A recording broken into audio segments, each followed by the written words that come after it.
ఢిల్లీ పర్యటనలో కాంగ్రెస్ నేతలు సోనియా, రాహుల్తో సమావేశమయ్యారు తమిళనాడు సీఎం విజయ్.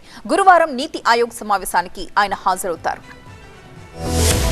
ఢిల్లీలో తమిళనాడు సీఎం విజయ్ పర్యటన బిజీగా కొనసాగుతోంది. గురువారం ప్రధాని మోదీ అధ్యక్షతన జరిగే నీతి ఆయోగ్ సమావేశానికి విజయ్ హాజరవుతారు. కాంగ్రెస్ నేతలు సోనియా గాంధీ, రాహుల్ గాంధీతో ఆయన సమావేశమయ్యారు. సీఎం గా బాధ్యతలు చేపట్టిన తర్వాత కాంగ్రెస్ అగ్రనేతలను విజయ్ కలవడం ఇదే మొదటిసారి. సీఎం గా బాధ్యతలు స్వీకరించిన తర్వాత విజయ్ రెండోసారి ఢిల్లీలో పర్యటిస్తున్నారు. టీవీకే పార్టీకి మద్దతు ఇచ్చినందుకు సోనియా, రాహుల్ కు విజయ్ ధన్యవాదాలు తెలిపారు. అసెంబ్లీ ఎన్నికల ఫలితాల తర్వాత విజయ్ పార్టీతో కాంగ్రెస్ జతకట్టింది. విజయ్ ను ఇండి కూటమిలో చేరాలని కాంగ్రెస్ నేతలు ఆహ్వానిస్తున్నారు. విజయ్ కు కాంగ్రెస్ మద్దతు ప్రకటించిన తర్వాత డీఎంకే ఆ పార్టీకి దూరమైంది. త్వరలో టీవీకే పార్టీ ఇండి కూటమిలో చేరే అవకాశం ఉంది. ఇండి కూటమిలో చేరాలని విజయ్ ని సోనియా, రాహుల్ గాంధీ ఆహ్వానించినట్టుగా చెప్తున్నారు. అయితే దీనిపై పార్టీ నేతలతో చర్చించిన తర్వాతే ఆయన నిర్ణయం తీసుకునే అవకాశం ఉంది. నీతి ఆయోగ్ సమావేశంలో తమిళనాడుకు మరిన్ని నిధులు కేటాయించాలని ప్రధాని మోదీని విజయ్ కోరే అవకాశాలున్నాయి. తొలిసారి ఢిల్లీలో పర్యటించినప్పుడు కూడా ప్రధాని మోదీకి దీనిపై ఎన్నో విజ్ఞప్తులు చేశారు. విజయ్ ఢిల్లీ పర్యటనకు రాజకీయ ప్రాధాన్యత కూడా ఉంది. ఈ పర్యటన తర్వాత తమిళనాడు రాజకీయాల్లో కీలక మార్పులు వచ్చే అవకాశం ఉంది. ఢిల్లీలో రాష్ట్రపతి ద్రౌపది ముర్మును కూడా కలిశారు విజయ్. తరువాత ఉపరాష్ట్రపతి